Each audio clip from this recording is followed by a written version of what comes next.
What's the most unfair way someone twisted your words? I was a middle school teacher who lost everything after the principal edited my classroom recording to make it sound like I was bullying a student. It started when Tommy, a student in my 7th grade class, was being picked on. He was a quiet kid who struggled with a stutter. Other students would mock him during presentations, whisper insults, or knock books off his desk. One day I kept Tommy after class to talk. I noticed what's happening, I told him. You don't deserve this treatment. I want to help. He broke down crying, admitting the bullying had gotten worse. I reported it to Principal Davis, but she brushed it off as kids being kids. She'd been principal for 20 years and cared more about the school's reputation than actual problems. So I started documenting everything. I kept a detailed log of incidents. I emailed parents about their children's behavior. I even got permission to record my classes for teaching evaluation purposes. 2 weeks later, during a group project, I heard students laughing. They were imitating Tommy's stutter while he tried to present. I stopped them immediately. This behavior is cruel and unacceptable, I said firmly. If you can't show basic respect, you'll face consequences. The next morning, Principal Davis called me into her office. She played a recording, my voice from yesterday's class, but it had been edited. It only showed me saying, "This behavior is unacceptable," followed by,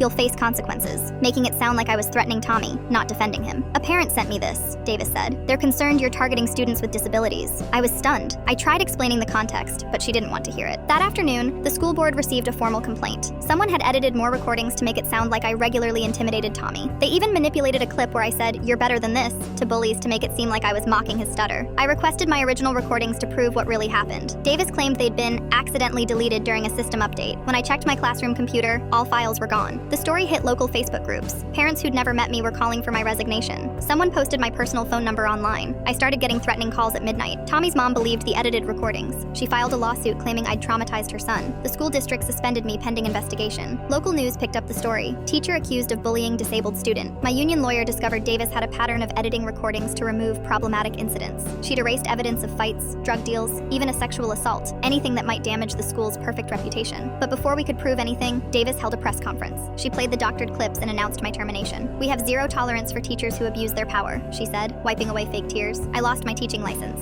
No school would hire me. I had to move in with my parents at age 35. My retirement savings went to legal fees. Then last month, Tommy's mom found his journal. In it, he'd written about how I was the only teacher who tried to stop the bullying, how Principal Davis had pressured him to sign a statement against me, promising the bullying would stop if he did. His mom called me crying, apologizing. She tried to withdraw the lawsuit, but the damage was done. My reputation was destroyed. The true bullies had graduated. Davis had retired with full benefits. I work at a bookstore now. Yesterday, Tommy came in. He's in high school, mostly outgrew his stutter. He handed me a USB drive. "I recorded everything on my phone," he said. "All the bullying, the real conversations with you, Principal Davis threatening me. I was too scared to speak up before. The recordings prove everything. My lawyer says we have a solid case." But Davis isn't worried. She knows the school board will settle quietly to avoid scandal, and she'll keep her pension. Tommy left me his phone number, said he'd testify if I wanted to fight, but we both know it won't change anything. Davis will enjoy her retirement. The bullies will never face consequences. And I'll keep arranging books on shelves, wondering how protecting a student cost me everything.